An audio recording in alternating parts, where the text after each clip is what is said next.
Ан-Ниса сүресі 103-115 аяттар. Намазда тамамдаған соң түрегеп тұрыпта, отырған күйде жан тайып жатыпта, Алланы еске алыңдар. Тыныштық орнаған сәтте намазды толық оқыңыздар. Ақиқатын айтсақ, мұсылмандар үшін намазды өз уақытында оқу міндет етілді. Жаудың қыр соңына түскенде әлсіздікке бой алдырмаңдар. Сендерге түскен қиындық оларға да туып тұр. Бірақ олардың үміт етпеген нәрселерін сендер Алладан үміт етіп тілейсіңдер. Алла бәрін білуші дана. Адамдардың арасында Алла көрсеткен үлгімен әділ төрелік айтуың үшін біз саған ақиқатқа негізделген кітап түсірдік. Сондықтан да сатқындармен сөз таластырып әуре болма. Уа Мұхаммед, оған Алланың салауаты мен сәлемі болсын. Аллаға жалбарынып кешірім сұра. Өйткені Алла кешірімді әрі мейірімді ғой.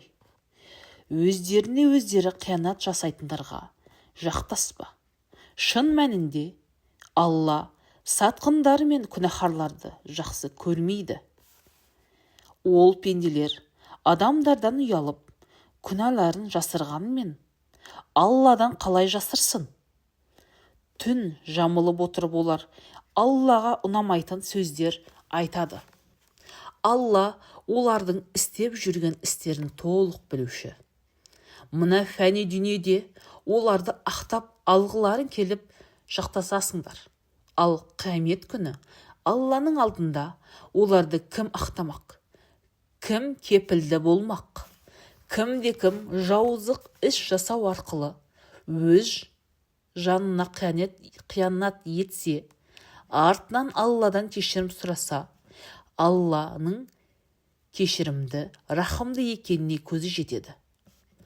Кім күнә жасаса, ең алдымен өз-өзіне зиян жасағаны. Алла халым әр хәкім ғой.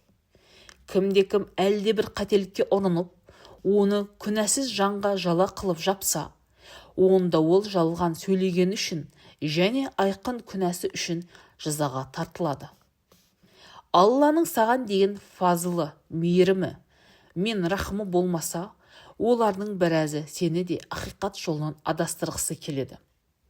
Алайда ол пенделер өз-өздерін ғана адастыруда. Олар саған ешбір зиян жасай алмайды. Аллаға саған кітап пен хикметті түсірді және білмейтіндеріңді үйретті. Алланың саған деген мейірімі көл-көсір. Садақа тарату үшін, әлде бір игілікті іс жасау үшін немесе кейбір адамдарды татуластыру үшін болмаса, олардың құпия мінәжаттарының көпшілігінде жақсылық жоқ. Ондай әңгімелер Алланың разылығын тілеу мақсатында жасалса, ондай ізгі жандарды үлкен сыйлықтармен жарылқаймыз. Ал өзіне тура жол анық көрсетілгеннен кейін де елші Мұхаммедке, оған Алланың салауаты мен сәлемі болсын, қарсы шығып, мұсылмандықтың жолымен жүрмеген пендені өзінің бет алған жағына жетелейміз де жаһаннамға кіргіземіз. Барып тұрақтайтын орындары неткен жаман десейші.